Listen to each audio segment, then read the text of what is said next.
Today we're talking about renting and really how expensive it is and how hard it is to ever get off that and actually buy your own property. Today I want to talk a bit about basically how it's been more of an asset and a commodity, people just buying houses just to get a return on their investment rather than serving their normal purpose, which is something people can buy as a place to live. Anyways, if you guys enjoy this content and these topics, please do consider subscribing and growing the channel. Leaving a like also helps. Let's get into today's video. I hate paying rent, you hate paying rent, and thankfully, lots of strangers making TikToks also hate paying rent. Let's get into it. Peep this.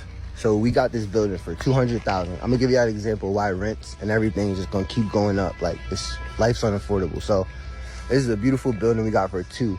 The after repair value is like 4. So it should be a great cash flowing asset. But when you look at like 8% rates, and I mean they're paying right now both sides $1,500, which is pretty. I think it's a decent amount of rent. And it's just like, I don't know how fucked up the world is, but it's like for investors to make money, people gonna have to start paying like $2,200 for 3 bedrooms.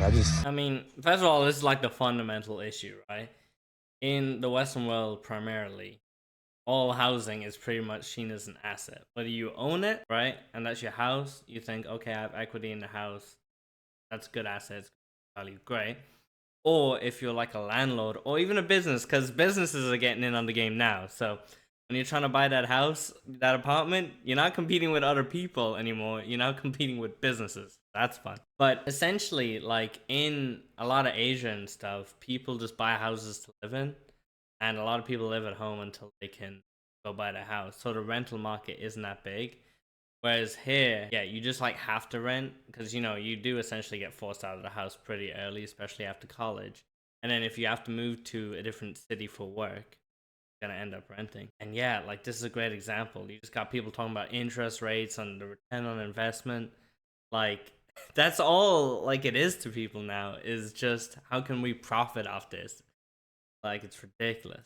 I don't think people realize that how fucked up they got the market is. Like, and if one investor is getting that, the next person down the street, whoever is, going to raise the rent as well. So it's going to be like a huge rent crisis, bro. Look at this shit. Beautiful building. Might be a flip. Yeah, I mean, it's only getting worse. And yeah, like mortgage rates have gone up. So now, because all these landlords pretty much buy the investment property with a mortgage.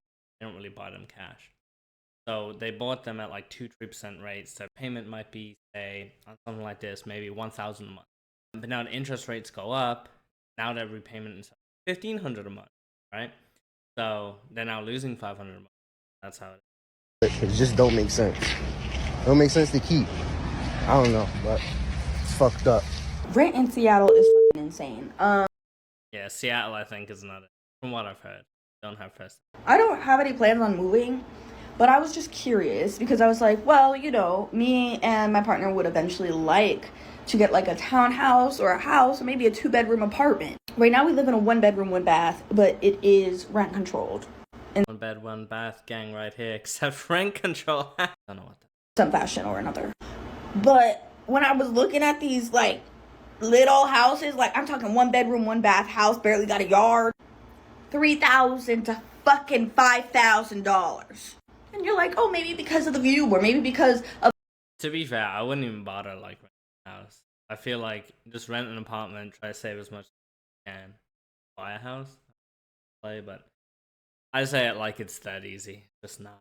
The house. No, these houses are fucking like on the brink of breaking down, but got a luxury XYZ, and that's why they charge it that price. They robbing people out here. Don't even got a fucking yard, and you want me to pay $5,000? And the house ain't even updated. And the stuff that is updated, I'm not even gonna tell you to brag. Nah, look, she pretty funny, but I mean, you also gotta remember this only exists like landlords only charge this much because there's people willing to pay, which is the crazier part. Like, who be having this money? Because you would think it's a small amount of people that can afford to pay like $3,000, $4,000, $5,000 a month in rent. But also, they're not quite rich enough to actually just buy a place. But it seems just so many people are trapped in that. Because it didn't used to be like this. People used to, you could rent quite cheap because there wasn't many people renting. Because most people would just, oh, we'll just buy a house.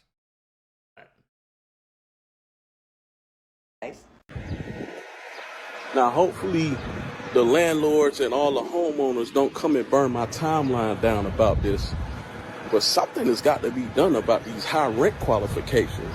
And I'm talking basic rent, basic one-bedroom apartments, basic homes in basic neighborhoods. Not even nice homes. We're not talking gated communities. We're talking basic rent properties. Something has to be done. And like I said, I don't want the landlords and the homeowners to come and burn my timeline down, because y'all not paying for where y'all stay anyway, in most cases. But why do you need like $7,000 up front? Why do you need 3 times the rent when your rent is like damn near $2,500? That was cool when rent was like $500, but now your rent is above $2,000. Like if we can afford that, we can get a home, right? Exactly. Why are we doing all of this for an apartment? So it's such a small, well, it's, like I said, it's not that specific. To have enough income that you meet the requirement, but not enough income to buy an apartment. Why do you need a credit check? We just need a place to live for 6 months to a year.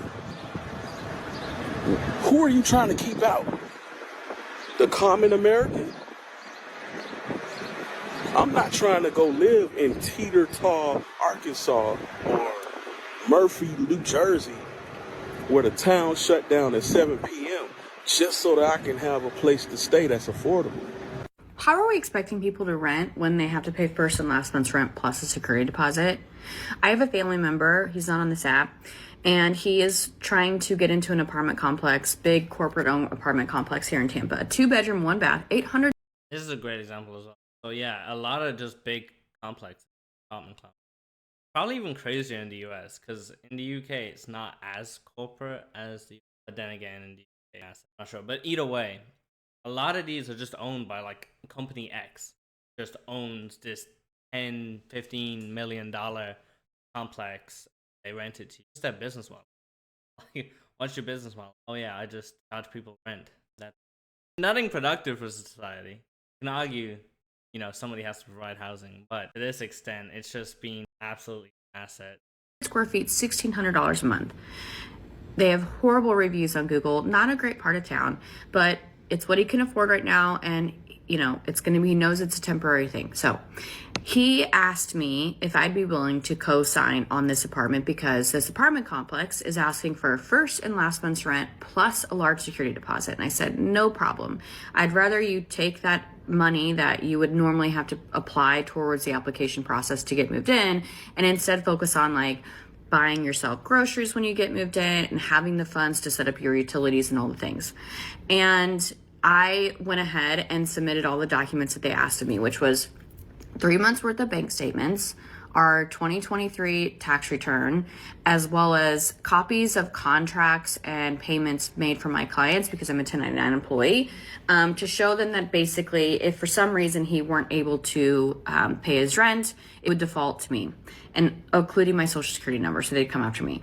No problem. I trust this family member wholeheartedly and have no issue doing that. So I submitted all those documents and they called him today. And yes, they are still asking for first and last month's rent and they are still requesting a security deposit. They lowered it. But let me just set the stage here. $1,600 a month is the rent. I provided them documentation to show that one of my clients, just one client that pays me in a month, would cover over 12 months of his rent. I kind of want her job, but I'm not saying that to brag. I'm saying this because this is the level of absurdity we have reached. But yeah, it seems like they really don't care. Like I said, the power is just really landlords, and they enforce any rules they want. At least that's how it seems. I don't think there's regulation about rent they can ask for. You have someone that's co-signing to ensure that that apartment is paid for, that has proof, documentation, proof of funds to show that just one of my payments from one of my clients in a month that I provided a contract to show would cover his rent for the entire year. And yet that's not good enough to waive a security deposit or still make him pay first and last month's rent. What are we doing? Like, why are we making Gen Z like not be able to have a place to live? This is absurd. Like, I don't understand why somebody needs to be making over $1 million to show that you could waive the security deposit and not make them pay last month's rent.